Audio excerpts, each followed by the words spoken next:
नमस्कार बच्चों। 6 फरवरी कक्षा 10। बच्चों पिछली क्लास में हमारी यहां पे गलती से 9th छप गई थी, हम बता दें आपको 10th क्लास थी वो। और यहां पे हम सवाल नंबर 8 ले रहे हैं। एक्सरसाइज जो हमारी चल रही थी वो पेज नंबर 200 पूरा 200 पे 12.2।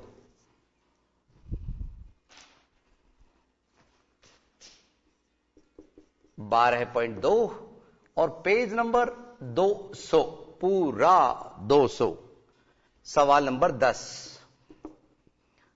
सवाल नंबर 10 नहीं बच्चों, हमने 7 तक लिए थे तो 8वां सवाल, क्योंकि हर एक सवाल हम समझा रहे हैं। सवाल नंबर 8 देखिए। सवाल क्या है समझ लीजिए। 10 सेमी त्रिज्या है, इसमें एक वृत्त दिया है 10 सेमी त्रिज्या। अब क्या है सवाल में, ध्यान से देखिए। 10 सेमी त्रिज्या के एक वृत्त में दो समांतर जीवाओं की लंबाई क्रमशः 12 सेमी एवं 16 सेमी है। AB और CD के मध्य दूरी ज्ञात कीजिए यदि जीवाएं केंद्र के विपरीत ओर हो और एक में है केंद्र के एक ही ओर हो। तो हम दो अलग अलग डायग्राम बनाएंगे, एक केंद्र के एक ही ओर और एक विपरीत ओर। चूंकि 10 सेमी त्रिज्या का एक सिंगल वृत्त है, इसलिए दोनों वृत्त एक जैसे ही होंगे। बनेंगे तो अलग अलग लेकिन एक जैसे होंगे। तो एक वृत्त हम इधर बना रहे हैं और एक वृत्त थोड़ा सा दूरी पे बना रहे, ठीक है, जिससे इधर हमारा उसका और इधर इसका कैलकुलेशन चलता रहेगा। यस, ये केंद्र बिंदु हमने पहले निर्धारित कर लिया बच्चों, ध्यान दीजिए। ये हमने निश्चित त्रिज्या ली 10 सेमी त्रिज्या। और ये 10 सेमी खोलना नहीं बच्चों, ये रफ डायग्राम बनाना है आपको। कैलकुलेशन बेस्ड सवाल होते हैं ये।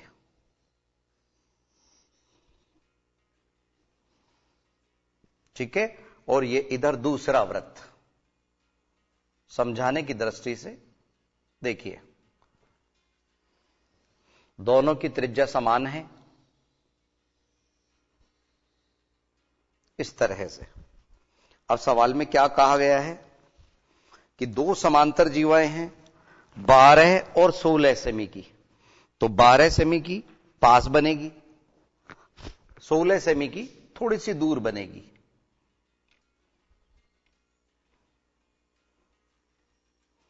ठीक है बच्चों, एक हमने पास में बना दी और एक दूर बना दी।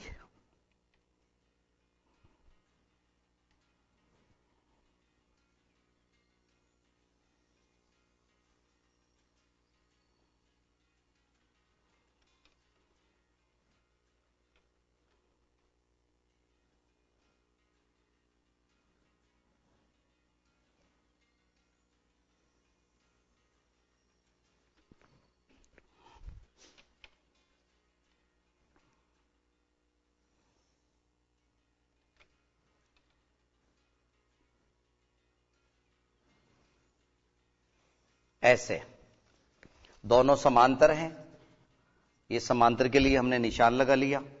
अब बात क्या है बच्चों, ध्यान से सुनिए। समांतर जीवाओं में केंद्र से जो डाला गया लंब होता है ना, वो दोनों पे एक साथ ही हो जाता है। इधर और इधर एक साथ, इधर और इधर एक साथ, ऐसा। पहले हमें 12 सेमी दिया हुआ है तो ये हमने AB ले लिया 12। तो ध्यान रखिए इसमें 6 सेंटीमीटर और 6 सेंटीमीटर। दूसरी हमने CD ले ली, वो हमारे को 16 सेंटीमीटर दी हुई है, 16 सेंटीमीटर। तो 8 and 8। और ये बच्चों सुनो तो, ये हमारे को क्या कहा गया था कि केंद्र के एक ही ओर हो। ये हमने इसको उठा के नीचे लेना है बच्चों, ध्यान रखिए। दोनों एक जैसे डायग्राम बना दिए। एक ही ओर वाली स्थिति कौन सी होती है वो समझ लीजिए ध्यान से। यस, दोनों विपरीत ओर थे ये, तो हमारे को इस सीढ़ी को उठा के इधर नीचे लाना पड़ेगा बच्चों, ऐसे। ये कहलाता है केंद्र के एक ही ओर। लंब तो अभी भी दोनों पे एक साथ ही गिरेगा। ये सी डी, ये केंद्र O, A B C and D. यहां 6 centimetre, 6 centimetre, 8 centimetre and 8 centimetre. इधर हमने ए से ज्वाइन किया और इधर सी से ज्वाइन किया, ठीक है। और इसमें भी ऐसे ही किया, ये सी से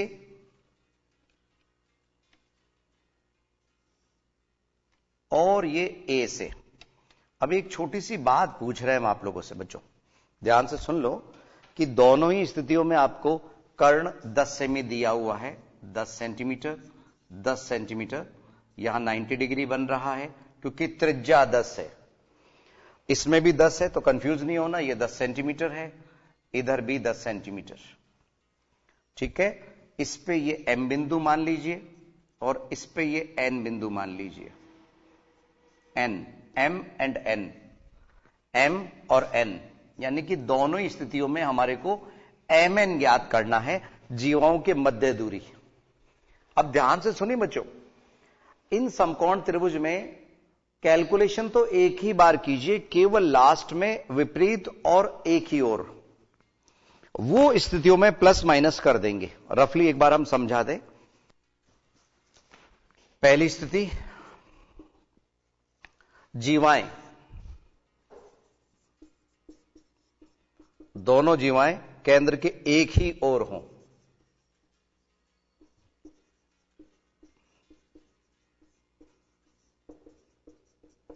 यह स्थिति जब जीवाएं एक ही ओर है। और सेकंड पोजीशन क्या है, जब जीवाएं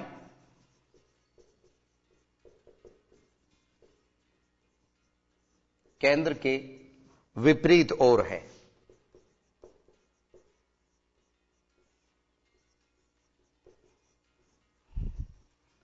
ठीक है बच्चों, ध्यान से। अब यहां पे एक जैसे ही नाम रखें हम, तो आप किसी से भी कैलकुलेशन कर सकते हैं। त्रिभुज ओ एम ए में कौन सा त्रिभुज है ये? समकोण त्रिभुज। तो समकोण त्रिभुज ओ एम ए में जो पाइथागोरस थ्योरम यानी बोधायन थ्योरम के अनुसार ओ ए स्क्वायर बराबर O M square plus A M square. तो ओ ए हमारे को 10 दिया हुआ है, ओ एम ज्ञात करना है और ए एम 6 का स्क्वायर, तो 100, इसका स्क्वायर 36, इधर आके माइनस हो गया, ये ओ एम स्क्वायर बराबर है। तो ओ एम बराबर, ये घटाने पे आया 64, 64 का वर्गमूल 8, ओ एम का मान 8 हो गया। और दूसरे समकोण त्रिभुज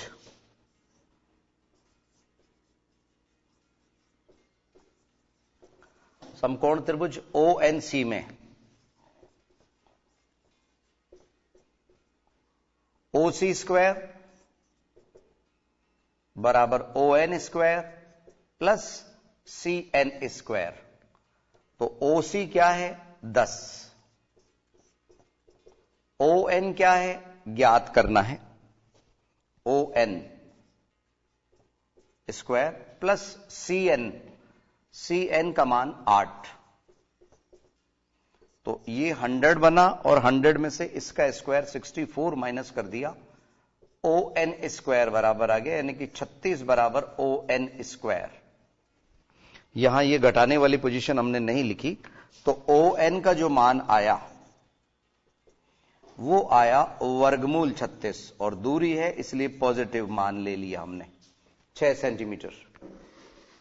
कितना? 6 सेंटीमीटर। ओ एम का मान 8 सेंटीमीटर। कुछ बच्चे कह रहे हैं कि सर यहां घटाने वाली लाइन लिख ही दीजिए। 64 बराबर ओ एम स्क्वायर, तो ओ एम बराबर वर्गमूल 64, तो ओ एम का मान हो गया 8 सेंटीमीटर। अब बच्चों ये कह रहा था मैं कैलकुलेशंस कि जब एक ही ओर होते हैं ना तो इन जीवाओं के मध्य दूरी, इनको घटा दिया जाता है आपस में, 8 में से 6 माइनस हो गए। और जब ये केंद्र के विपरीत ओर होती हैं, विपरीत ओर में एक नीचे है और एक ऊपर है, ऐसी स्थिति में इनकी जो दूरी को 8 और 6 को प्लस कर दिया जाता है। 8 प्लस 6 कितने हुए? 14 सेंटीमीटर। बस। तो ऐसे में फर्स्ट इसलिए जीवाओं के मध्य दूरी, ठीक है, मध्य दूरी नंबर 1 जब केंद्र के एक ही ओर हो, जब जीवाएं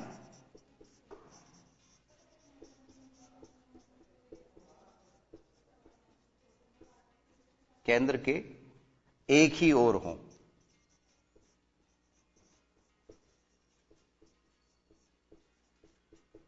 तो क्या करेंगे? 8 माइनस 6 बराबर 2 सेंटीमीटर। और जब केंद्र के विपरीत ओर हो, जब जीवाएं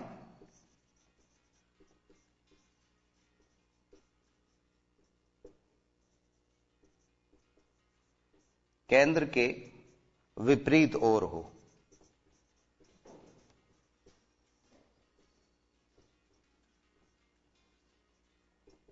तो हम प्लस कर देंगे। 8 प्लस 6 बराबर 14 सेंटीमीटर। तो एक उत्तर ये हो गया, एक उत्तर ये हो गया, 2 और 14। अब ये तो एक ही सवाल है बच्चों, ऐसे कुछ और सवालों की आपको प्रैक्टिस करनी चाहिए। आइए आंसर शीट से मिलाएं हम।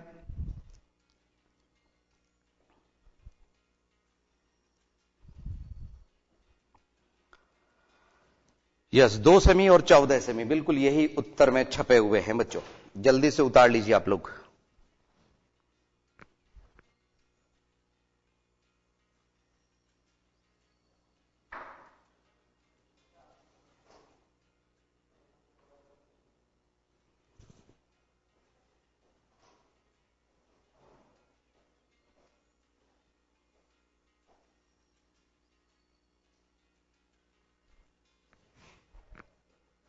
यस, ये था हमारा सवाल नंबर 8। अब 9वां सवाल है ना बच्चों, एक चतुर्भुज एबीसीडी के शीर्ष वृत्त पर इस प्रकार है। चतुर्भुज एबीसीडी के शीर्ष वृत्त पर इस प्रकार है, ए बी सी डी। ध्यान रखना बच्चों, ए बी सी डी इस प्रकार स्थित है कि ए बी बराबर सी डी हो, तो सिद्ध कीजिए ए सी बराबर बी डी। तो इसमें जीवा की बात हम लेंगे। जीवा बराबर होने पे चाप बराबर होते हैं। इसमें कुछ बच्चे ऐसा वो बना लेते हैं आयत, तो आयत में वो एसी बराबर बीडी अपने आप ही हो जाएगी, क्योंकि विकर्ण बराबर होते हैं। कोशिश करते बच्चों कि आयत बनाना जरूरी है या नहीं है। आइए देखें जरा सवाल नंबर 9। तो एक ही इसके अंदर यही चल जाएगा। देखिए,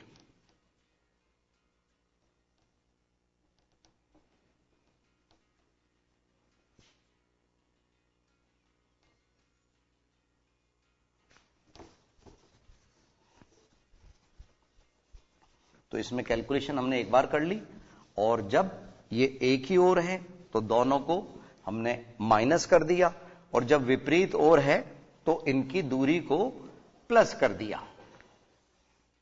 ठीक है, कैलकुलेशन 2 बार नहीं करनी है आपको। केंद्र से दूरी हमने दोनों की निकाल ली। ठीक है बच्चों, देखिए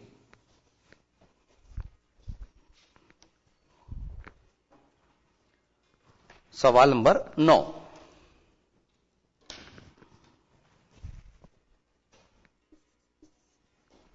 ये हमने एक जीवा ले ली किसी भी लंबाई की।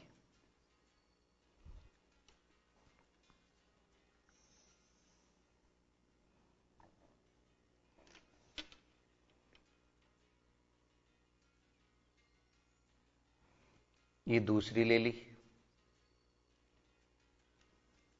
ठीक है, ये ए बी सी और डी, अब हमने क्या है, ए को सी से मिलाया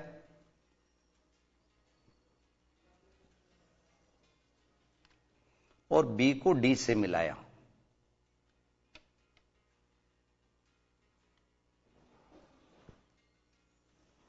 हमारे को ये बराबर सिद्ध करने हैं। चतुर्भुज ये दिया हुआ है, चतुर्भुज से आप कंफ्यूज हो सकते हैं बच्चों, इसलिए चतुर्भुज की बात हमारे को नहीं देखनी है।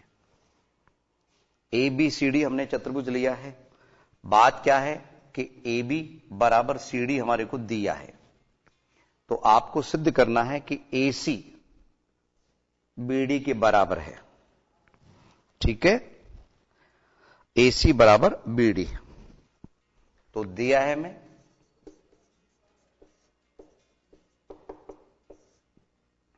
एक वृत्त जिसका केंद्र O है, एक वृत्त जिसका केंद्र O है। ठीक है, अब इसमें क्या किया हमने,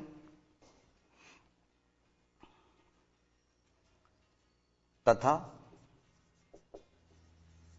जीवा ए बी बराबर जीवा सी डी, ये भी दिया है जीवा ए बी बराबर जीवा सी डी।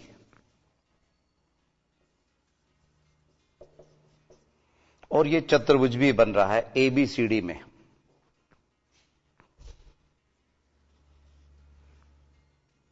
चतुर्भुज ए बी सी डी में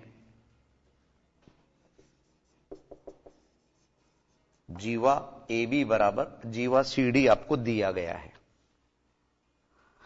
ठीक है, और सिद्ध क्या करना है,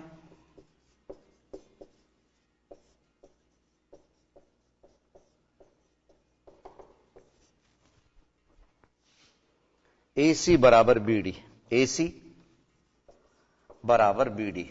अब आपको थोड़ा सा हम संकेत दे दें जिससे आप स्वयं कर पाए। देखिए कि बच्चों जब जीवा ए बी जीवा सी डी के बराबर है तो चाप ए बी बराबर चाप सी डी हुआ।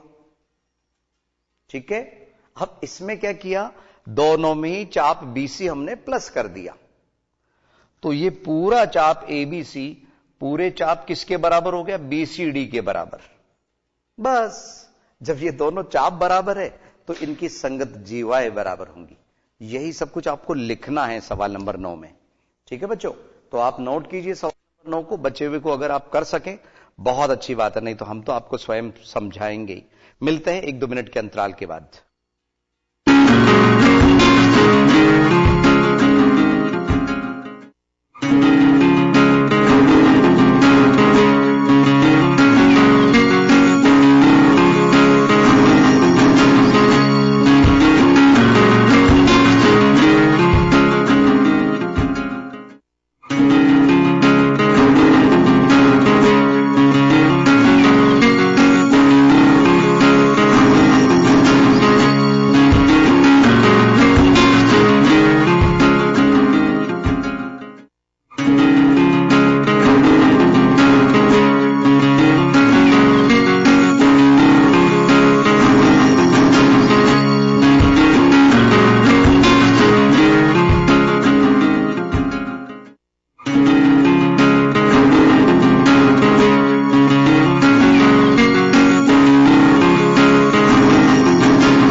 पुनः स्वागत है आईसीटी की लाइव क्लासेस में। समझिए बच्चों, सिद्ध ये करना है, रचना की कुछ जरूरत ही नहीं है, केंद्र ओ से कोई वास्ता भी नहीं है। अगर आपने आयत बना लिया तब तो वो व्यास वैसे ही बराबर सिद्ध हो जाएंगे। ठीक है, अब उपपत्ति यानी कि प्रूफ। तो जो अभी अभी आपको मैंने बताया था वही सब कुछ लिखेंगे। जीवा ए बी बराबर जीवा सी डी, हम नहीं कह रहे, हमारे को दिया है। तो जब जीवा बराबर होती है तो उनके संगत चाप भी बराबर होते हैं। इसलिए ए बी चाप, ये चाप ए बी बराबर चाप सी डी। ये ऐसे डिजाइन बनाने पे आपको चाप लिखना नहीं पड़ेगा। अब दोनों पक्षों में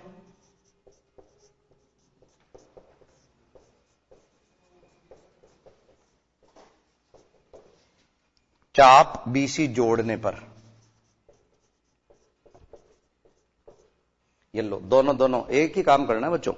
या तो चाप बीसी लिख दीजिए, नहीं तो बीसी, इस तरह से जोड़ने पर। तो दोनों तरफ हमने बीसी को प्लस किया, तो इधर क्या हुआ, चाप ए बी प्लस चाप बीसी, चाप बीसी प्लस चाप सी डी। चाप ए बी प्लस चाप बीसी बराबर चाप बीसी प्लस चाप सी डी। तो ये बन गया पूरा चाप ए बी सी। ए सी भी लिख सकते थे, लेकिन बी की तरफ से घूमता हुआ बता रहे हैं। और ये हो गया बी सी डी। ठीक है, तो यहां बी तो मध्य बिंदु है, सी मध्य बिंदु है, उसको हटा दीजिए। अतः जीवा एसी, एसी क्योंकि ये भी तो जीवा ही बन गई ना बच्चों, बराबर होगी जीवा सीडी। बस यही सिद्ध करना था, जीवा एसी बराबर जीवा सीडी। उतार लीजिए। ये था सवाल नंबर 9। जल्दी से आप इसको उतार लेंगे तो सवाल नंबर 10 हम बोल के बता रहे हैं। क्या है जरा सवाल नंबर 10। यदि एक वृत्त की दो समान जीवाएं एक दूसरे को प्रतिच्छेद करती हों, सिद्ध कीजिए कि एक जीवा के क्रमिक भाग क्रमशः दूसरी जीवा के संगत भागों के बराबर होते हैं। करस्पॉन्डिंग जो पार्ट्स है वो इक्वल होते हैं, यह हमारे को प्रूव करना है।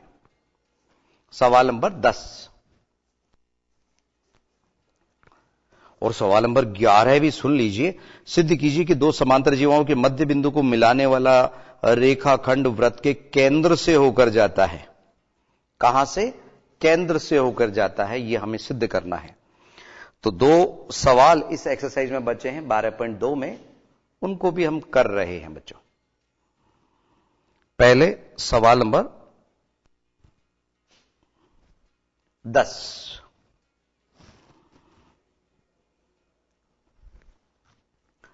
थोड़ा सा उसमें वृत्त हम बड़ा बनाएंगे। तो ये तो आपने उतार लिया होगा। सवाल नंबर 9, 10 समझ लीजिए जल्दी से।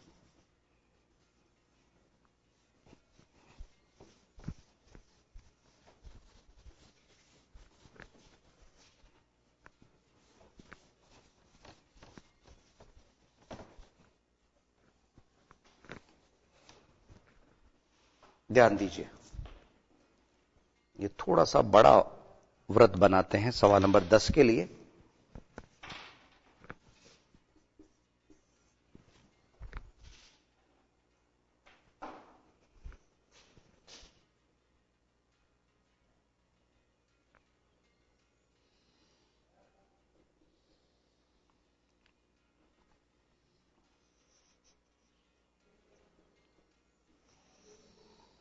इस तरह से अब हमारे को क्या कहा गया है? दो बराबर जीवाएं एक दूसरे को प्रतिच्छेद कर रही है। ठीक है, तो दो बराबर की जीवाएं हम ले रहे हैं। एक जीवा मान लीजिए हमने यहां बनाई, चित्र हमारे को दिया नहीं गया है ये, और ये दूसरी हमने बनाई एक दूसरे को प्रतिच्छेद करती हुई। ठीक है बच्चों, ध्यान से समझिए। ये A है, ये B है, ये C है और ये D है। इसको हमने O मान लिया। मान लीजिए ये E बिंदु पे प्रतिच्छेद कर रही हैं। हमें क्या सिद्ध करना है कि जो बराबर के टुकड़े हुए ना, ये E बिंदु पर E पे प्रतिच्छेद कर रहे हैं, तो EC बराबर होगा EB के, EA बराबर होगा ED के। संगत संगत के बराबर होंगे। कुछ पीछे जो बच्चे बैठे हैं उनको कि सर ये सीडी को थोड़ा सा डार्क करिए सर, पीछे से हमारे को क्लियर दिख नहीं रही है।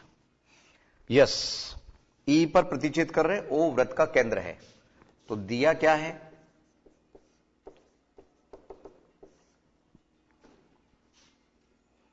ओ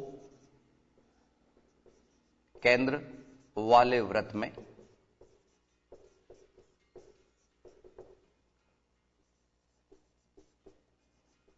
जीवा ए बी बराबर जीवा सी डी। ठीक है, एक तो ये दिया है, और दोनों किस पर प्रतिच्छेद कर रहे हैं, ई बिंदु पर, ये भी लिख लीजिए आप लोग। ठीक है, अब सिद्ध क्या करना है, टू प्रूव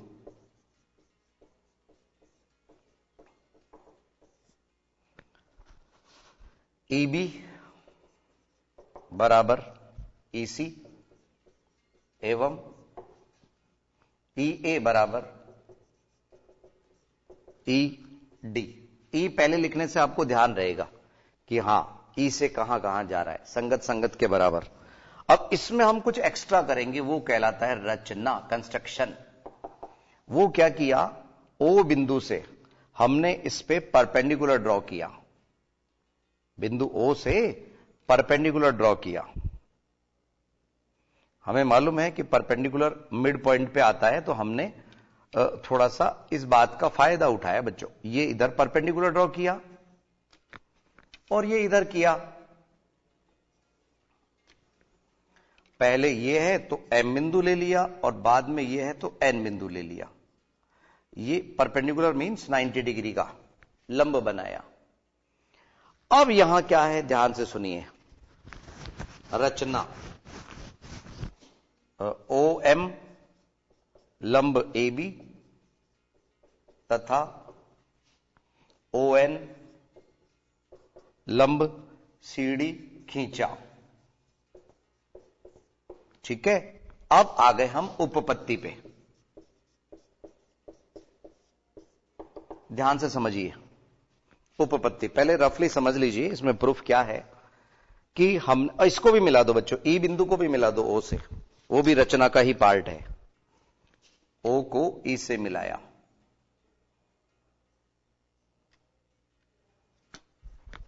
तथा ओ को ई से मिलाया। अब हमारे को ए बी बराबर सी डी दिया है,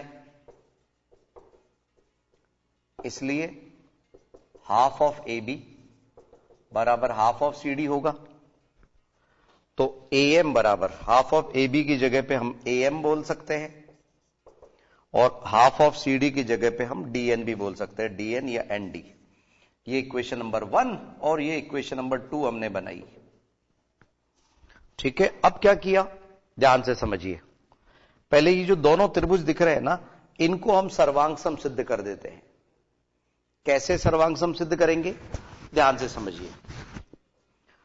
ये 90-90 के बराबर, ये कॉमन हो गई, और ये जब जीवा बराबर है ना, तो उनकी केंद्र से दूरी समान होती है इस आधार पे।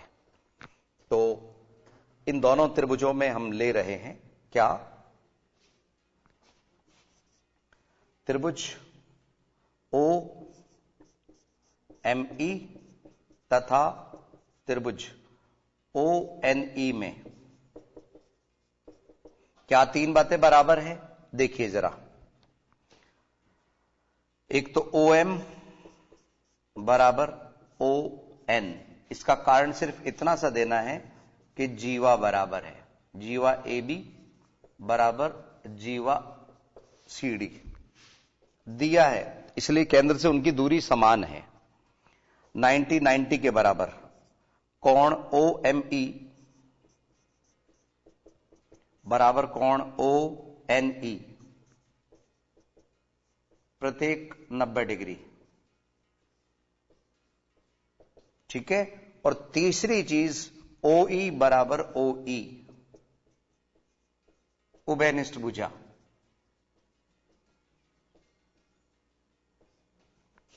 उभयनिष्ठ भुजा,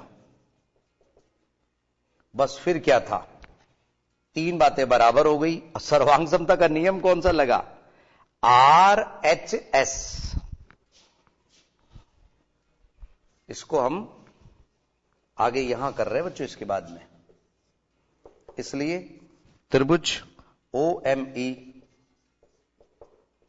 सर्वांग सम त्रिभुज ONE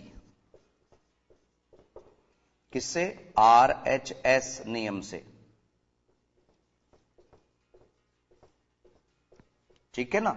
अब जब ये सर्वांग सम हो गए ONE 1, देखो क्या स्पेलिंग बैठ रही है।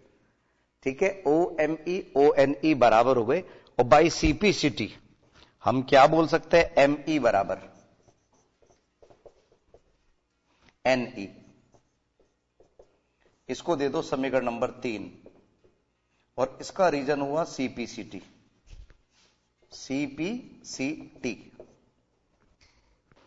ठीक है, CPCT। अब हम क्या कर रहे हैं बच्चों, ध्यान से सुनो। समीकरण नंबर 2 और 3 को प्लस कर रहे हैं। समीकरण 2 व 3 को जोड़ने पर तो क्या हुआ? AM प्लस ME बराबर ND प्लस NE। ये ND और इसको प्लस कर देंगे तो ये पूरी क्या बनी? AE बनी, और ये पूरी क्या बनी? DE बन गई, DE। बस यही सिद्ध करना था हमारे को। ये बन गया हमारा चौथा समीकरण। ठीक है, और अब फर्स्ट इसीलिए बनाया था बच्चों, फर्स्ट में से ये माइनस कर दो। कौन सा? 4th। तो फ्रॉम फर्स्ट एंड 4th, तो फर्स्ट में से अगर हमने चौथा माइनस कर दिया, कैसे? AB माइनस AM बराबर होगा CD माइनस DE। तो ये जो छोटे वाले पार्ट है ना, ये आ गया हमारे पास में।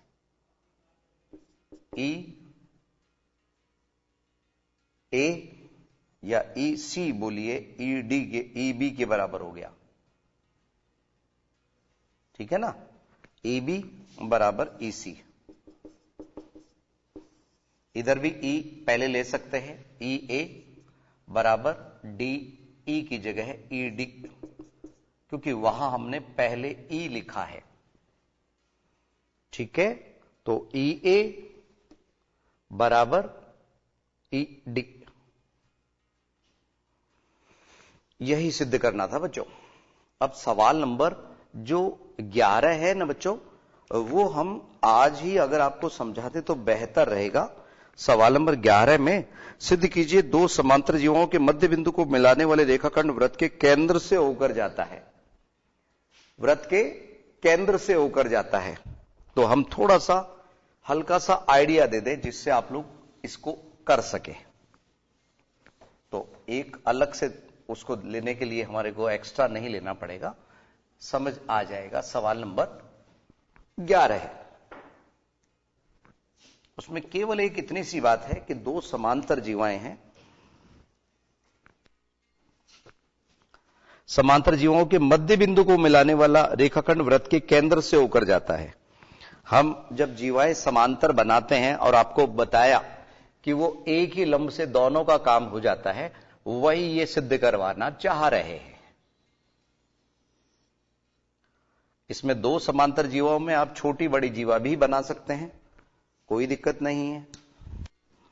यह हमने एक जीवा ली,